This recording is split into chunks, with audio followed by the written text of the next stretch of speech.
Hello friend, मेरा नाम है सुधांशु मिश्रा। जैसा कि आप सभी जानते हैं, इसके पहले हम लोग एचएपी के फर्स्ट चैप्टर जो कि एचएपी का इंट्रोडक्शन था उसे देख चुके हैं। अब हम एचएपी के सेकेंड चैप्टर को देखेंगे जो कि सेकेंड चैप्टर है सेल। तो सेल क्या होता है और क्या होते हैं, आइए सेल को देख लेते हैं कि सेल क्या होते हैं। देखिए सेल क्या होते हैं।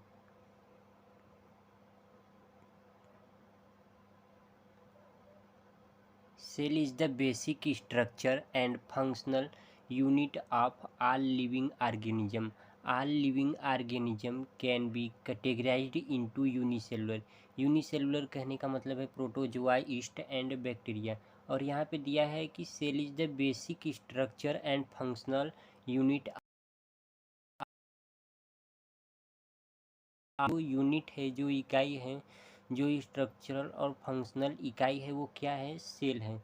वो क्या है, सेल्स। तो क्या हो जाएगा, cell is the basic structure and functional unit of all living organism. All living organism can be categorized into unicellular. Unicellular में क्या आएंगे, प्रोटोजोआ, ईस्ट एंड बैक्टीरिया आ जाएंगे। Multi cellular organisms, multi cellular organisms में क्या आएंगे, plant and human. यहाँ तक समझ में आ गया। चलिए अब इसके आगे का टॉपिक देखते हैं।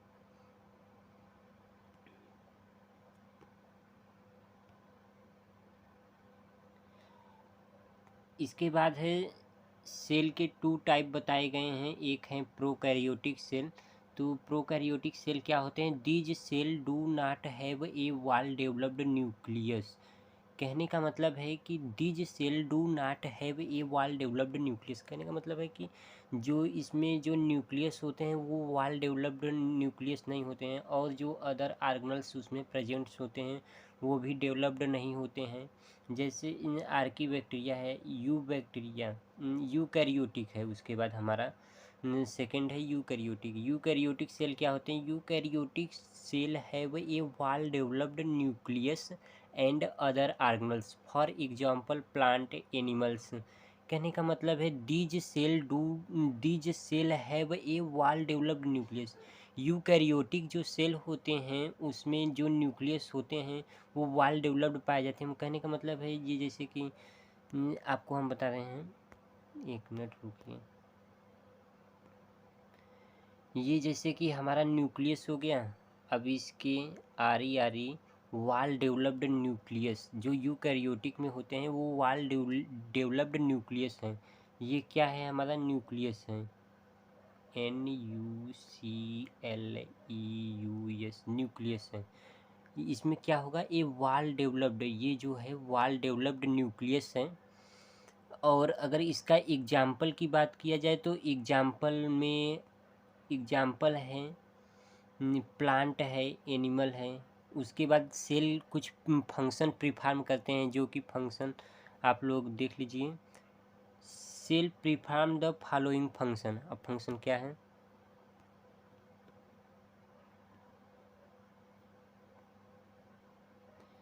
Cell growth and metabolism. Cell growth करते हैं और मेटाबॉलिज्म करते हैं। और मेटाबॉलिज्म कितने प्रकार के होते हैं, मेटाबॉलिज्म भी दो प्रकार के होते हैं। एक होते हैं जो कि हमारा केटाबॉलिक प्रोसेस होते हैं, एक होते हैं एनाबॉलिक प्रोसेस। उसके बाद सेल हमारा जो है डिवीजन करता है। सेल डिवीजन करते हैं। उसके बाद डिवीजन में होता है रिप्लिकेशन, प्रोटीन सिंथेसिस होता है। प्रोटीन सिंथेसिस में ट्रांसक्रिप्शन, ट्रांसलेशन, उसके बाद मॉलिक्यूल्स ट्रांसपोर्ट होते हैं।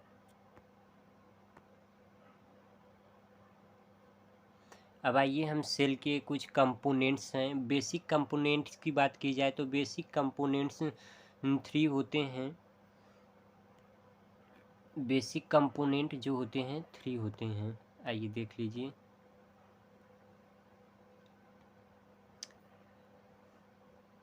Component of cell, a cell comprises of the following 3 basic component. अभी हमने आपको बताया था कि सेल के बेसिक कंपोनेंट 3 होते हैं। फर्स्ट क्या है, सेल मेम्ब्रेन। सेल मेम्ब्रेन और प्लाज्मा मेम्ब्रेन, चाहे सेल मेम्ब्रेन कहिए या प्लाज्मा मेम्ब्रेन कहिए। और उसके बाद सेकेंड है साइटोप्लाज्म, और उसके बाद थर्ड है न्यूक्लियस। अब ये देखिए सेल के स्ट्रक्चर हैं, परीक्षा के दृष्टिकोण से बहुत ही महत्वपूर्ण है। ये 5 नंबर के क्वेश्चन में पूछे जाते हैं। ये देखिए माइक्रोविलाई हैं जो कि कोशिका के गति के लिए, मूवमेंट के लिए, लोकोमोशन के लिए हेल्प करते हैं। और माइक्रोविलाई जो होते हैं माइक्रोफिलामेंट के बने होते हैं। ये प्लाज्मा मेम्ब्रेन है जो आप देख रहे हैं। उसके बाद है इंडोप्लाज्मिक रेटिकुलम है, ये है आपके गोल्जी कॉम्प्लेक्स हैं, हेट्रोक्रोमेटिन है। ये जो आप देख रहे हैं न्यूक्लियस के आसपास हेट्रोक्रोमेटिन है। और उसके बाद न्यूक्लियस तो हाँ, ये देखिए आप यहाँ पे न्यूक्लियस है।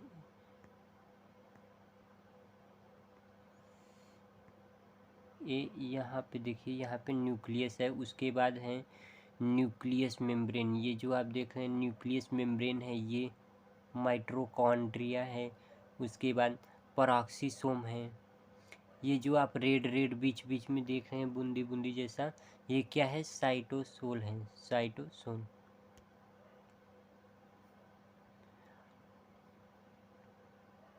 और उसके बाद हमारा इधर है lysosome, microtubules, microfilament, desmosome, intracellular space, tight junction. यहाँ पे जो है टाइट जंक्शन है। अब इसके बाद आइए सेल मेम्ब्रेन क्या होता है। अभी हमने आपको यहाँ पे बताया था सेल मेम्ब्रेन और प्लाज्मा मेम्ब्रेन। अब आइए इसको देखते हैं, सेल मेम्ब्रेन किसे कहते हैं।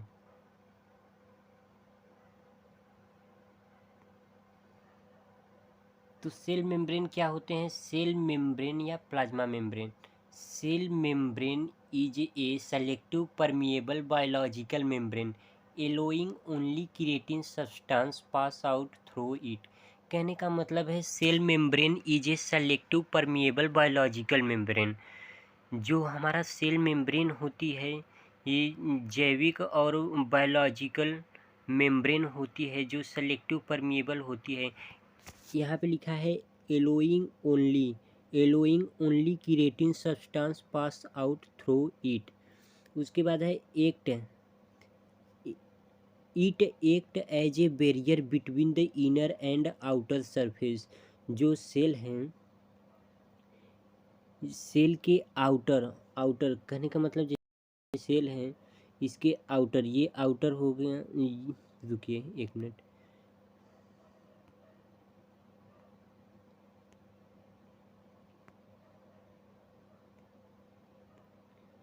मान लीजिए ये कोई सेल है, ठीक। अब उसके बाद इसके आउटर ये हुआ। और इसके सेल के अंदर जो कंपोनेंट्स हैं, तो ये जो है ग्रीन कलर से जो है ये मान लीजिए कि सेल मेम्ब्रेन है, ठीक। सेल मेम्ब्रेन कार्य क्या करता है? सेल मेम्ब्रेन यहाँ पे लिखा है it act as a barrier between the inner and outer surface of the cell. ये जो सेल है इसके बैरियर का काम करता है। आउटर मतलब बाहर और इनर मतलब अंदर। अंदर और बाहर के सरफेस को अलग करता है, इसलिए इसे बैरियर कहा गया है। It act as a barrier between the inner and outer surface, ठीक है। उसके बाद it is also known as plasma membrane. इसे प्लाज्मा मेम्ब्रेन के नाम से भी जाना जाता है। कहने का मतलब है it is also known as plasma membrane और plasma lamella. It comprises mainly protein, lipids along with other living molecules. जो होते हैं अदर लिविंग मॉलिक्यूल्स और लिपिड्स प्रोटीन से मिलकर ये प्लाज्मा मेम्ब्रेन हमारा बना होता है। प्लाज्मा मेम्ब्रेन या सेल मेम्ब्रेन है, ठीक है।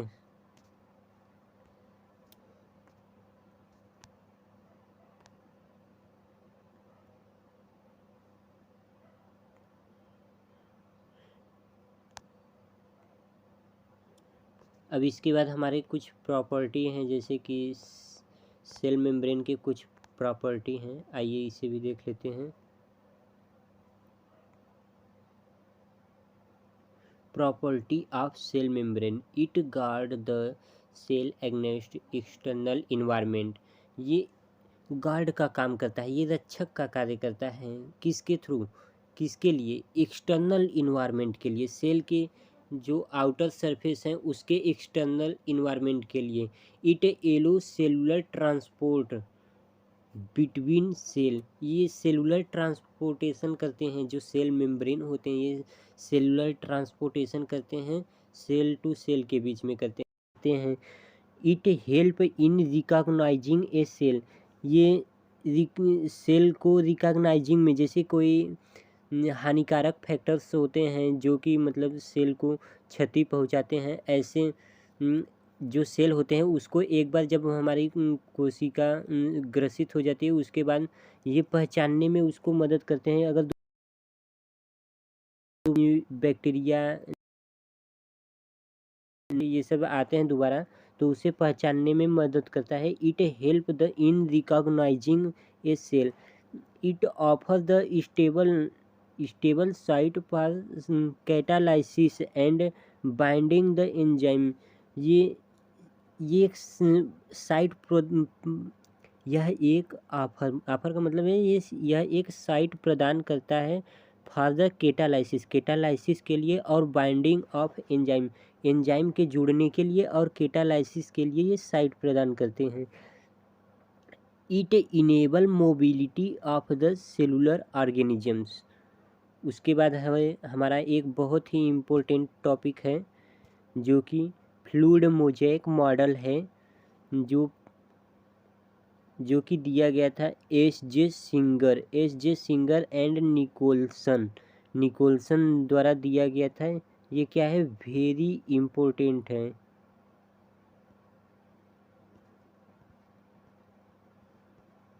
ये वेरी इम्पोर्टेंट है फ्रेंड्स, इसको ज़रूर याद कीजिएगा। Fluid mosaic model of plasma membrane was given by S J Singer and Nicolson द्वारा दिया गया था।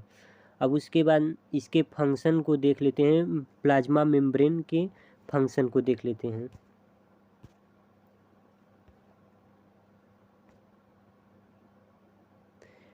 फर्स्ट फंक्शन क्या है, प्रोटेक्शन ऑफ सेल। अगर सेल के बाहर आउटर सरफेस पे ये उपस्थित होता है तो ऑटोमेटिक है कि ये प्रोटेक्शन का कार्य करता है। Providing cytoskeleton and mechanical support, ये साइटोस्केलेटन और मैकेनिकल सपोर्ट प्रदान करता है। Separation from surrounding, permeability, tissue का फार्मेशन करता है। पार्टिकल का ट्रांसपोर्टेशन करता है। और उसके बाद हमारा है साइटोप्लाज्म, जो कि हम नेक्स्ट वीडियो में देखेंगे cytoplasm. Thank you friends, please video को लाइक और सब्सक्राइब शेयर ज़रूर करें फ्रेंड्स।